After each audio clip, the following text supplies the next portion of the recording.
At 20, Alice Cooper was rocking out in the 70s. Well, now well into his 70s, Cooper is still shocking fans in the 2020s. Spending the majority of his life on the road, it's fitting his 22nd solo album is called exactly that. I caught up with the shock rocker to chat about his upcoming record and how he keeps up the Alice Cooper spectacle all these years later.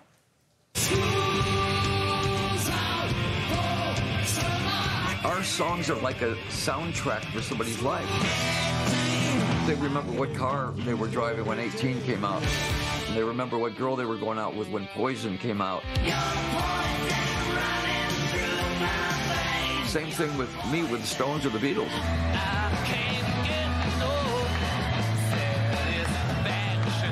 I can remember, oh, that song came out, oh, let me see, I was a sophomore in high school. Nobody expected to ever stick around this long, by the way. We thought 30 was the cutoff point. You sure? I think it was the Rolling Stones, when they just kept going, that all of us went, well, wait a minute, if the Stones can keep going, we can keep going. And keep going they did, never shying away from the macabre. The godfather of shock rock has had audiences on their toes for the last 5 decades, or in Wayne and Garth's case, on their knees. We're not worthy! We're not worthy! And at 75, Alice Cooper has no plans to slow down. We did 25 cities with my show, and then went right to Europe and did 31 shows with the Vampires, Hollywood Vampires.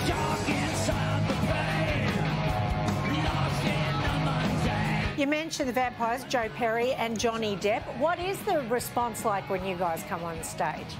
You're a supergroup. 90% of the girls are looking at Johnny. And Johnny is the sweetest guy on the planet. The guys that are the most notorious are the nicest guys. So many people have remained loyal to Johnny through everything that he's been through in the last few years. Yeah. What is it about him that inspires that loyalty? Well, I think it's just because when you meet him, you realize that he's about the most down-to-earth person there is. He'll spend an hour talking to somebody he's never met before just on a park bench, you know. I mean, that's him. You know, we understand that our images are way blown out of proportion. He got sick on this last tour in Budapest, a reflux thing. Next thing on the internet was Johnny Depp dead. So that night on stage, I introduced him as the death-defying Johnny Depp, you know.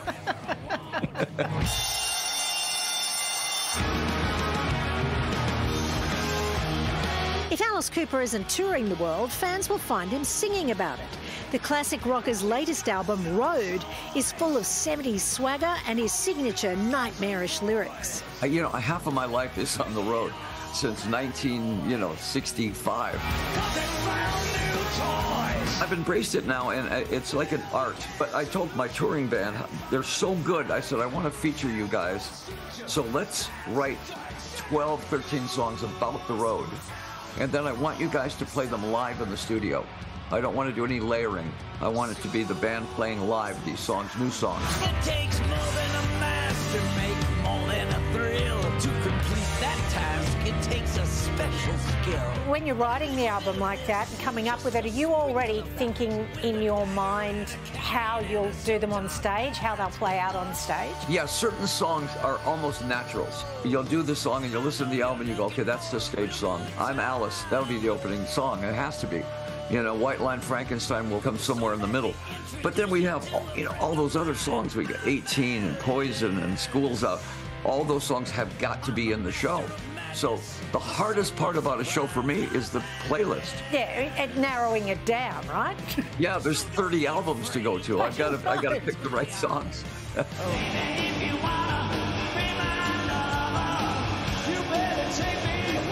Do you ever go back through those albums and just find a song and you go, oh, how have I not played that live for 30 years? Yes, absolutely, that does happen because there's about 15 songs that we have to do, or the audience would really feel, you know, cheated about it.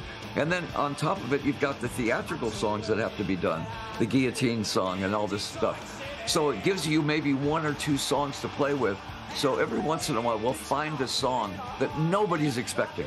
And so the real fan, the real dyed-in-the-wool Alice Cooper fan will go, oh, I never thought I'd hear that on stage.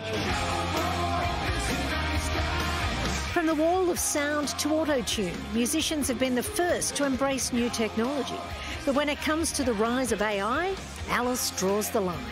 I would make a law that the only person allowed to use AI would be Paul McCartney. That seems fair. Against the law for anybody else, but Paul McCartney, yes, you can use AI. Who doesn't want to hear a new Beatles song? You know? Exactly. Hey, you mentioned Paul McCartney, you mentioned the Stones. All these people are back on tour. Paul's just announced he's coming here later in the year.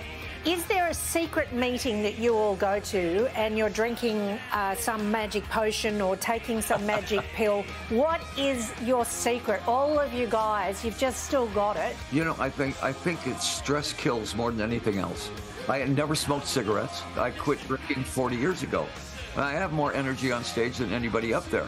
I never expected to be in 2 touring bands at 75. But I'm the only one not breathing hard on stage. The guys that got control of their life are the guys that are still here.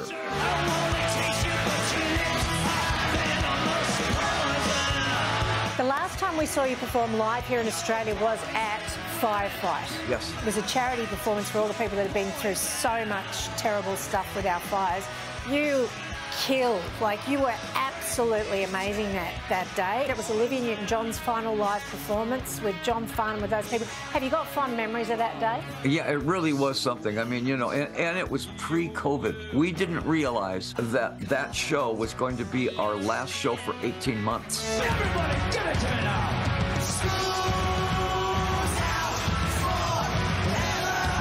Well, you know what this is going to prompt me to ask now? Are you coming back? We're getting a tour with the new album, Road, here? I have heard a very, very strong rumor that we will be there next summer, the Alice Cooper show. Australia is always one of those high points for any band. It's a long way to get there, but once you get there, nobody wants to leave. We've got that extra magic ingredient for you, some of the best golf courses on the planet. Well, I've heard that, you know. Thank you.